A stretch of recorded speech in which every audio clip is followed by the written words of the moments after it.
everyone. Welcome back to She Bros Podcast. Today's guest is Heather. Hi. Hi, Heather. Hi. Thank you so much for being a guest today. Well, thank you so much for having me. I'm thrilled to be here. So, can you tell my listeners a little bit about yourself as an author? Sure. I have been writing for about 15 years, and I have a bunch of unpublished works, everything from middle grade up until, romance novels. And um, my latest book, The Truth of Loving You, which released in December, I wrote that in about 6 weeks and decided, okay, this is the one. This is the one that I'm going to publish. And then it took me about a year and a half to edit it and get it ready. And I decided to take the plunge and self-published it in December. Nice, amazing. And you said it took you 9 months. Is that what you said? So it took me 6 weeks to write the first draft, and then it took me about another year and a half to edit it and get an author platform ready for release. Nice, nice. Which of the characters do you relate to the most in your book? I think I relate to so the main characters are Cole and Shane. It is an romance with Huh? Shane's bi awakening, and Cole is also bisexual. And Cole has he's not very good with his feelings. He's not in touch with his feelings, and he really struggles with things that happened in the past, and I think I struggle a little bit with things that happened in my past. And Shane has anxiety, and I have anxiety as well, so that's how I relate to them. Oh, nice. What was your hardest scene to write in this book? I think there's a scene where Shane goes to the cemetery. And so we know Cole's pain right from the beginning. We meet him on the 5th anniversary of his husband's death. So you know right from the start why Cole is grieving, you know why he's upset, but the reader doesn't know what has happened to Shane. We know that he can relate to Cole's pain and that he is very well acquainted with grief and depression, but we don't know why.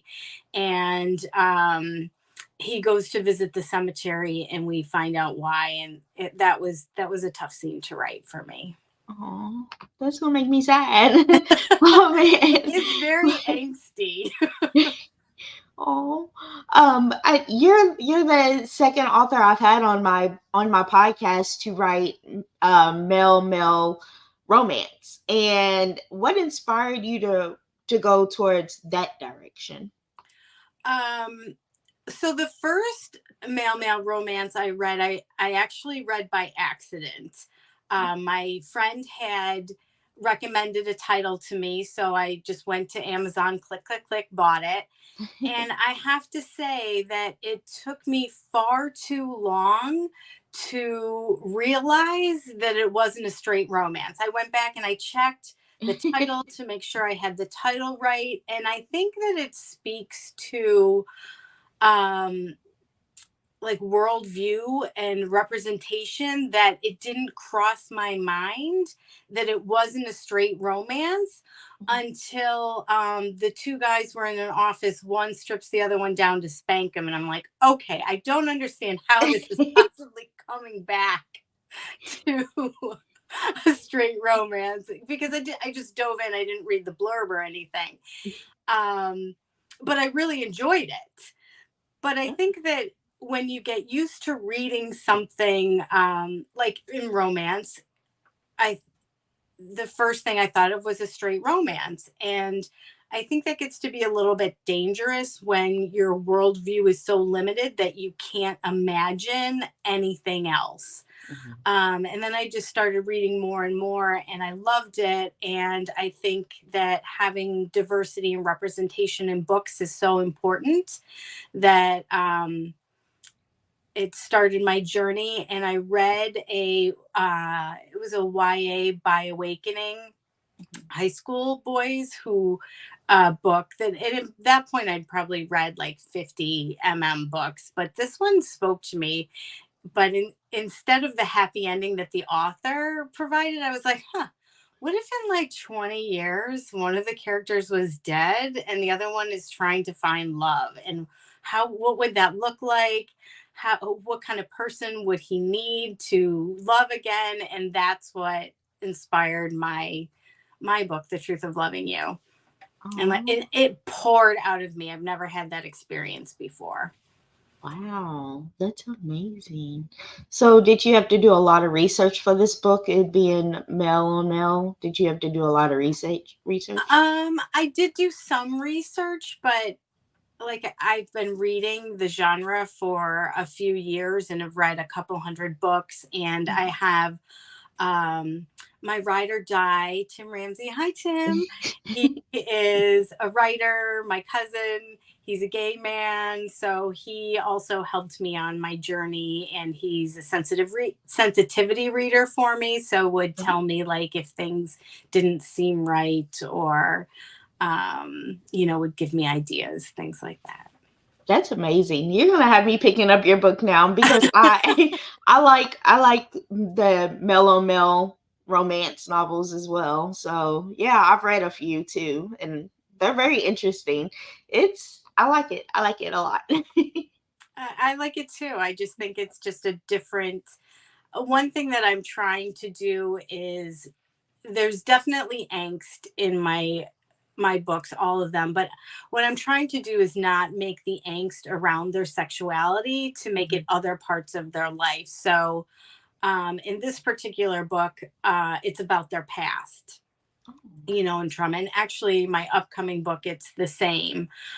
So Shane has a bi awakening, but he doesn't have a crisis about it. He's not, oh my gosh, what does this mean? I never thought, a lot of books, which there's definitely a place for, you know, when you have a bi awakening, the character's not accepting of that. And Mhm. I wanted to write stories where that's not the issue. They are accepting of themselves, but there is drama around other parts of their lives.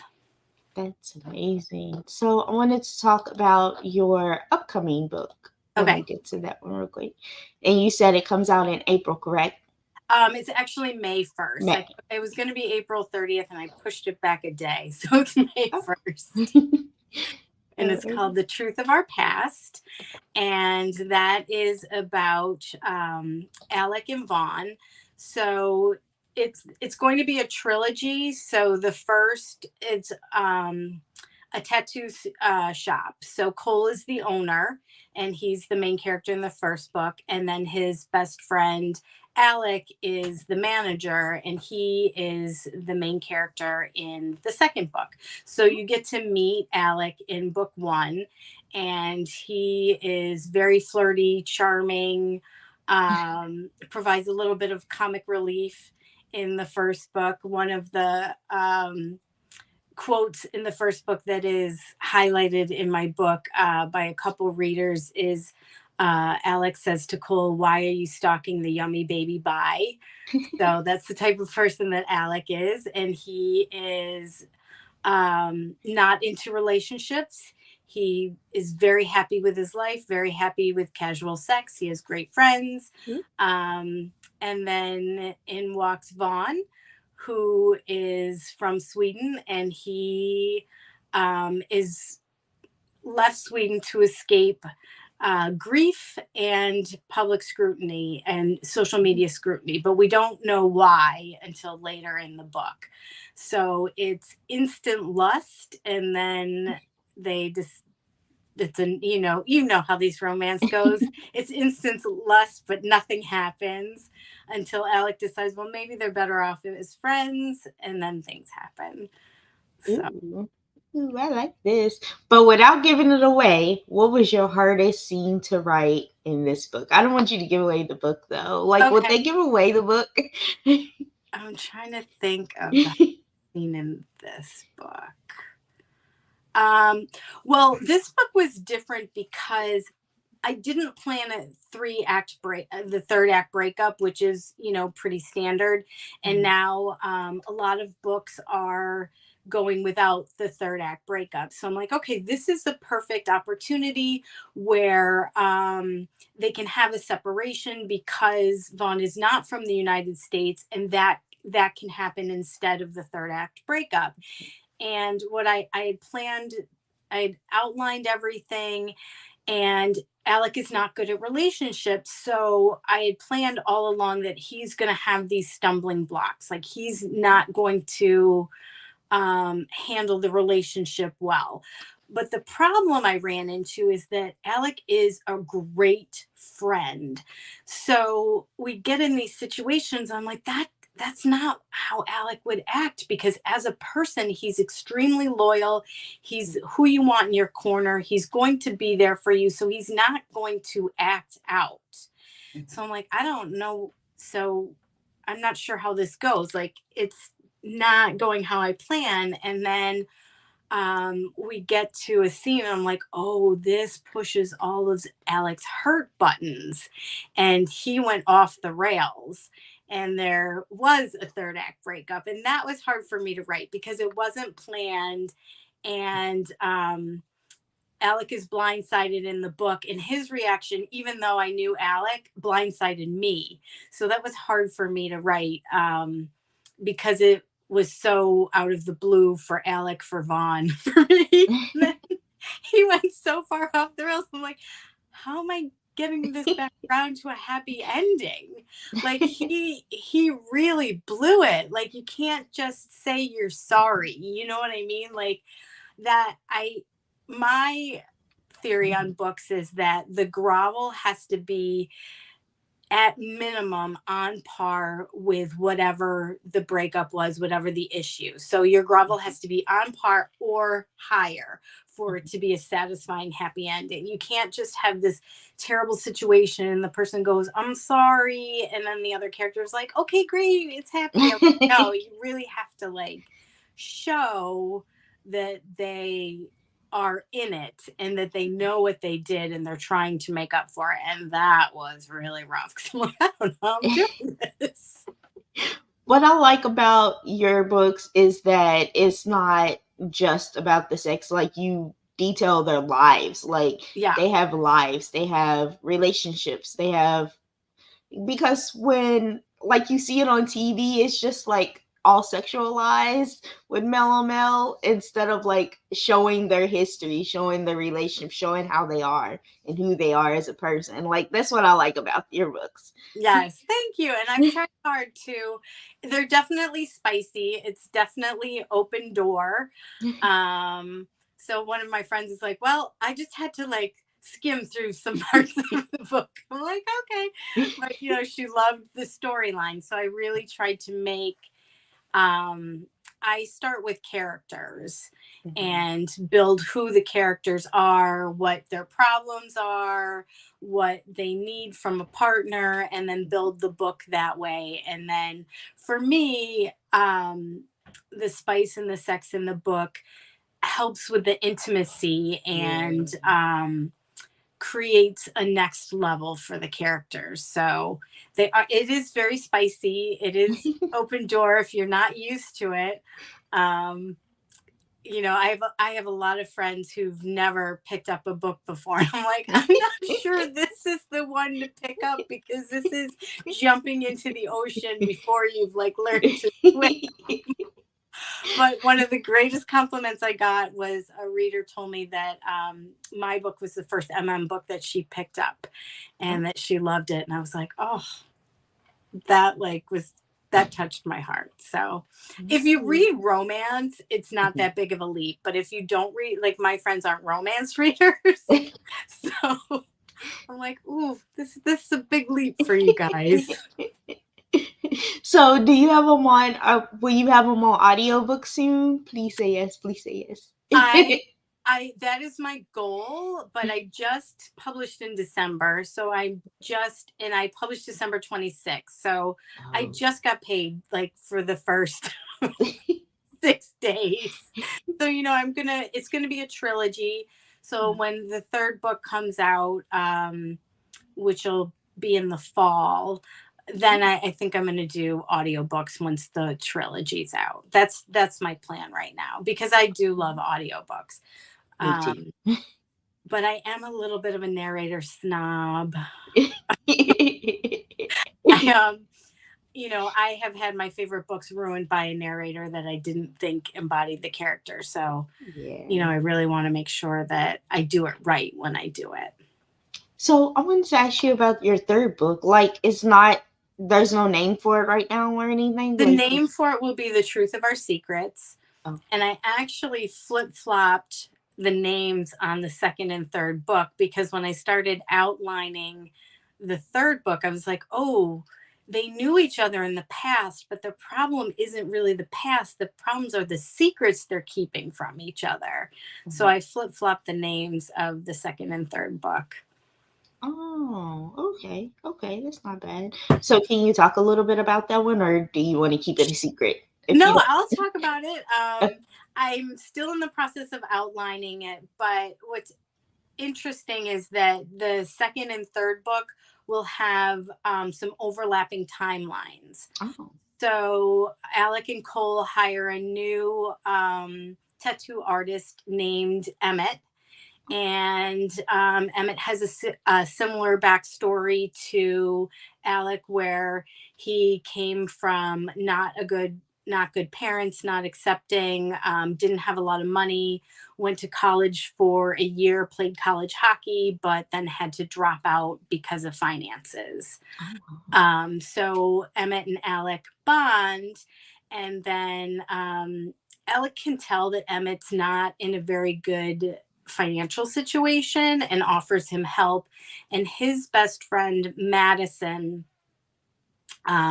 likes to take people under her wing and help them find their way. So he wants to introduce them to each other. And the night that they're supposed to meet, Alec cancels on them because Vaughn shows up, and Vaughn and Alec had a falling out. So he decides to go out with Vaughn and cancels on Alec and Emmett and Madison's husband Jace. So the third book will be a throuple.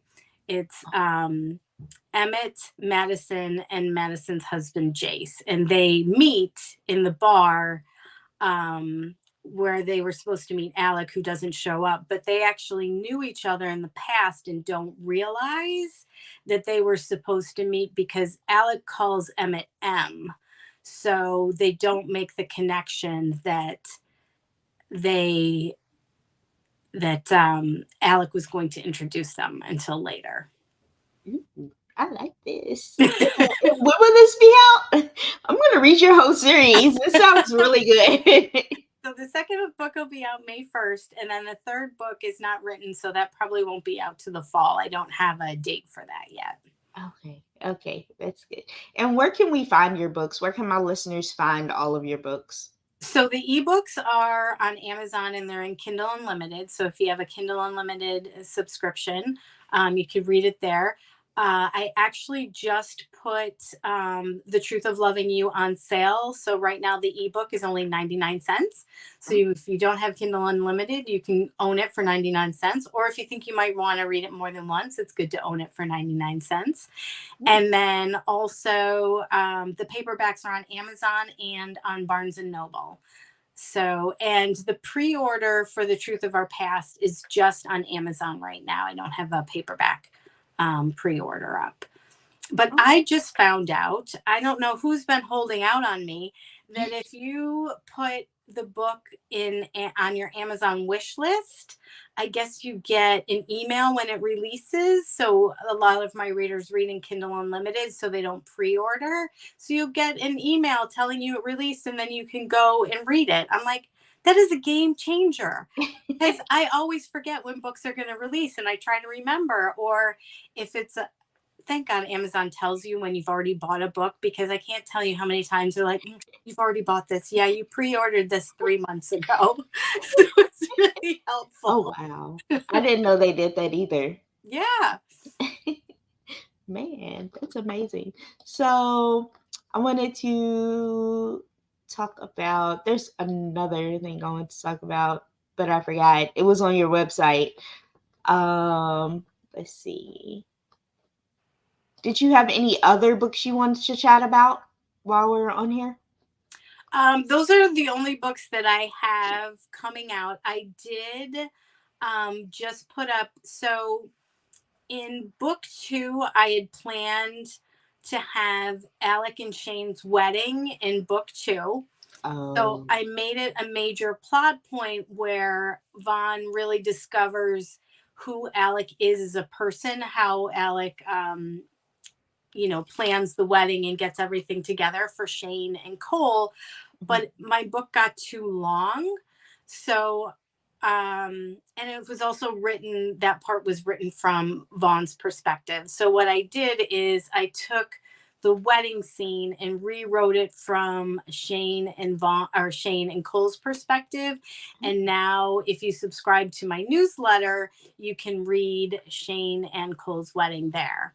So that's Nice. something new that I did. So the wedding is still in book 2, but it's shortened and it's from Vaughn's perspective. But I thought, readers would want that from Cole and Shane's perspective anyway. So it was supposed to be just a few pages, just a quick scene for readers. And I think it's like 12 or 13 pages. I just kept writing it. So that's new. On my website that you can click on that to read that if you've read book 1. Oh, okay, nice. And my last and final question before I let you go: what advice would you give authors who are starting out writing, like yourself? Honestly, writing is the easiest part, and just keep at it. There's different ways to go. I chose self-publishing because I wanted to have control. I wanted to excuse me, be able to choose my covers, be able to choose where they were going to be distributed. But with that, there's a lot of marketing. I have to figure out all of my social media, my website, newsletters. It's a lot to take on. So when you're writing, you want to make sure that you have a good stories first and foremost. Make sure that you have a solid story with solid bones, that you have people who read it who will give you honest feedback. Mhm.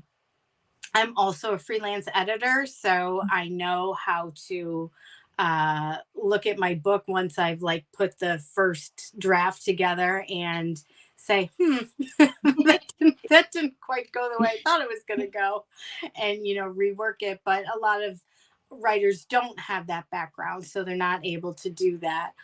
So making sure that you have beta readers or you hire a good editor, and that you have a good cover, because you can have the best story in the world, but if it's not packaged in a way that readers want to read it, they're Mhm. not going to find you. So the first is to keep at it, take classes, whatever you need to do to hone your craft. I've gone to, there's something called Inkers Con, Oh. and author Alessandra Torre. It's mainly for romance and thriller writers. I've done the digital conference. They have a week long digital conference, and they have classes, everything from craft to writing. So you'll have character development, editing, and then they have social media classes and business classes. So that was really helpful for me in getting my website up and running, figuring out what I need to do, because basically I became a small business owner.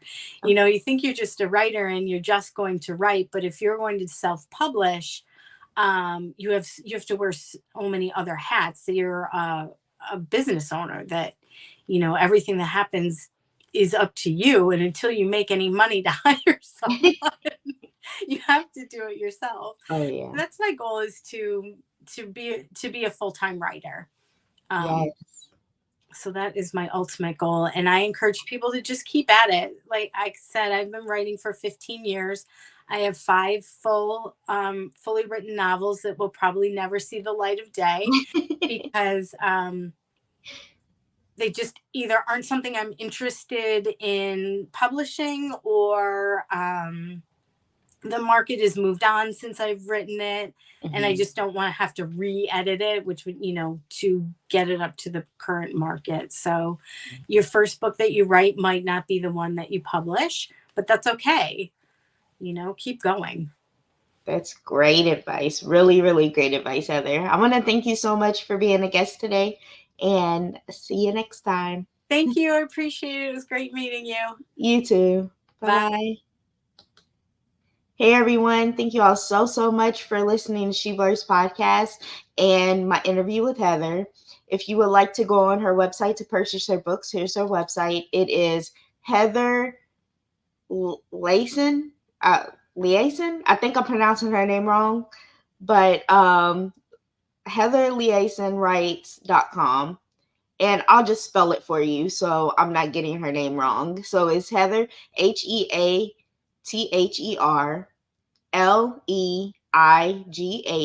Leightson writes, WRITES.com.